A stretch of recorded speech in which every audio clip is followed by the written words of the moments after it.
आपने आलू के चिप्स सुने होंगे, केले के चिप्स सुने होंगे, लेकिन क्या आपने हड्डियों के चिप्स के बारे में सुना? नहीं ना।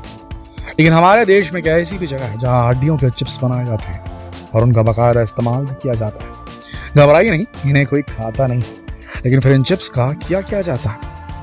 आपके दिमाग में कई ख्याल आ रहे होंगे, लेकिन इन ख्यालों का और इन सवालों का जवाब जानने के लिए आपको वीडियो अंत तक देखना पड़ेगा। जब आपको सच्चाई पता चलेगी तो आपकी आंखें यकीनन खुली की खुली रह जाएंगी।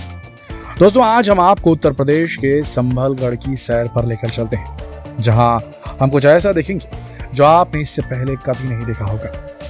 उत्तर प्रदेश का संभलगढ़ जिला अपने हैंडीक्राफ्ट के नाम के लिए पूरी दुनिया में प्रसिद्ध है। यहाँ जो हैंडीक्राफ्ट बनाया जाता है उसके रॉ मटेरियल के बारे में जानकर आपको काफी हैरानी होगी। यहाँ सारा हैंडीक्राफ्ट हड्डियों और सींगों से बनाया जाता है। जी, यहाँ जानवरों की हड्डियों से हैंडीक्राफ्ट की ऐसी ऐसी चीजें बनाई जाती हैं जिन्हें देखकर आप दांतों तले उंगलियां दबा लेंगे। हड्डियों के ऊपर खूबसूरत कारीगरी करके उसके फोटो फ्रेम्स बनाए जाते हैं। शो पीस, ज्वेलरी बॉक्स से लेकर टेबल और सोफा जैसे फर्नीचर बनाए जाते हैं और इन आइटम्स को विदेशों में भी एक्सपोर्ट किया जाता है, जहां इनकी काफी डिमांड है। अब आपके मन में ये जानने के लिए खलबली तो जरूर मच रही होगी कि आखिर हड्डियों से इतने सारे आइटम्स कैसे बनाए जाते होंगे। तो ज्यादा मत सोचिए, क्योंकि अब हम आपको इसकी पूरी प्रोसेस बताने जा रहे हैं। दोस्तों, हड्डियों से हैंडीक्राफ्ट बनाने के लिए सबसे पहले तो ये कारीगर हड्डियों को खरीदते हैं। इसके लिए बूचड़खानों से भी हड्डियां खरीद लेते हैं, या फिर आजकल मार्केट में कई सप्लायर हैं जो इनके लिए हड्डियां उपलब्ध करवाते हैं। जब ये हड्डियां फैक्ट्री में पहुंचती है, सबसे पहले इन्हें साफ किया जाता है। इसके लिए इन्हें पानी में उबाला जाता है, फिर सोडा कॉस्टिक से धोया जाता है, जिससे इनके अंदर भरी हुई पूरी गंदगी निकल जाती है। अब इन हड्डियों को सूखने के लिए रख दिया जाता है। जब हड्डियां अच्छी तरह सूख जाती है तो उन्हें आरा मशीन के द्वारा छोटे छोटे टुकड़ों में काट लिया जाता है। एक हड्डी के कम से कम 3 टुकड़े तो किए ही जाते हैं। इसके बाद इन टुकड़ों को पतले पतले चिप्स के शेप में काट लिया जाता है। अब इन चिप्स का उपयोग ही हड्डियों के अलग अलग तरह के आइटम बनाने में किया जाता है। इन हड्डियों को घिसकर एकदम फ्लैट किया जाता है ताकि इन्हें एक दूसरे से चिपकाकर मनचाहा शेप दिया जा सके। अब ये हड्डियां एक दूसरे के साथ जुड़ने के लिए तैयार हो जाती हैं, लेकिन अभी एक काम और बाकी होता है। अभी इन हड्डियों के इन चिप्स में मौजूद एक्स्ट्रा ऑयल को निकाला जाना बाकी होता है, ताकि इन पे महीन कारीगरी भी आराम से की जा सके और फिनिशिंग भी अच्छी आ जाए। इसके लिए हड्डियों के चिप्स को पानी में बेकिंग सोडा मिलाकर 3 घंटे तक उबाला जाता है, जिसकी वजह से हड्डियों से एक्स्ट्रा ऑयल बाहर निकल आता है और ये एकदम साफ हो जाती है। इसके बाद इन्हें पंखे की हवा में रखकर सुखाया जाता है।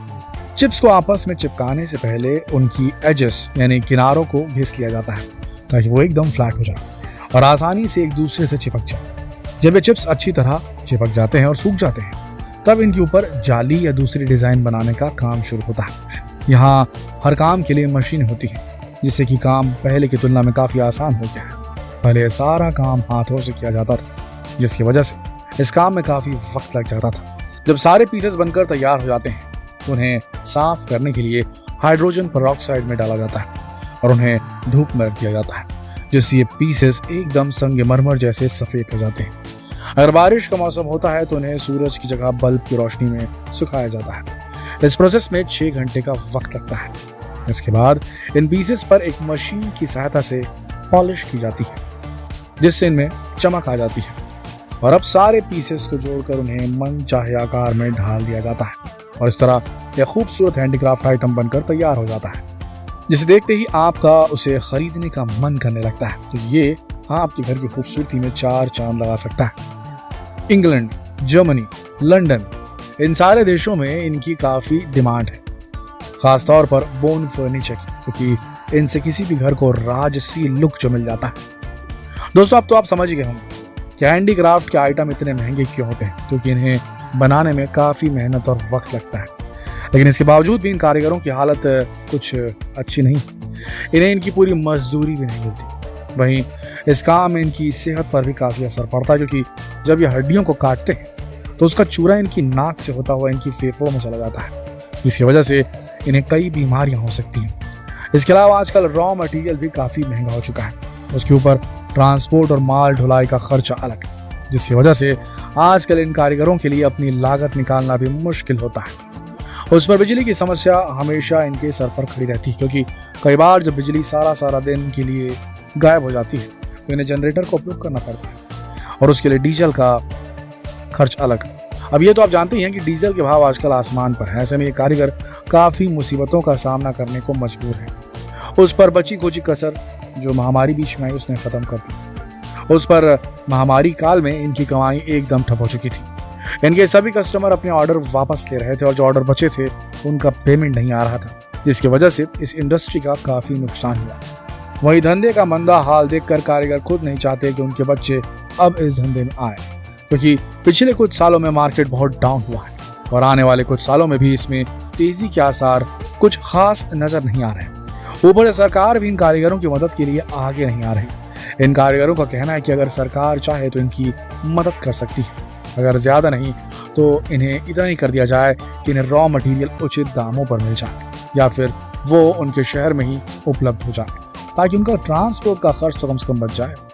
और दिन के समय लाइट की कटौती अगर ना की जाए ताकि इनका थोड़ा खर्च बच सके, जनरेटर ना चलाना पड़े, तो इनका बहुत भला हो सकता है। पर वैसा नहीं है कि सरकार इस दिशा में कोई काम कर ही नहीं रही है। नेशनल स्किल डेवलपमेंट प्रोग्राम के चलते इस आर्ट को लेकर भी लोगों में जागरूकता पैदा की जा रही है।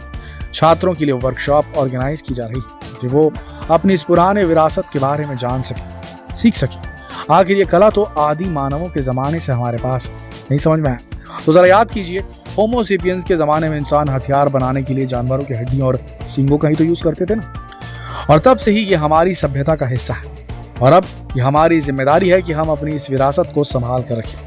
दोस्तों, बोन हैंडीक्राफ्ट की जानकारी आपको कैसी लगी हमें जरूर बताएं और कोशिश करें कि ज्यादा से ज्यादा हैंडीक्राफ्ट की चीजें खरीदें, क्योंकि इनके पीछे कई लोगों की मेहनत होती है और ये हमारी विरासत का हिस्सा भी है।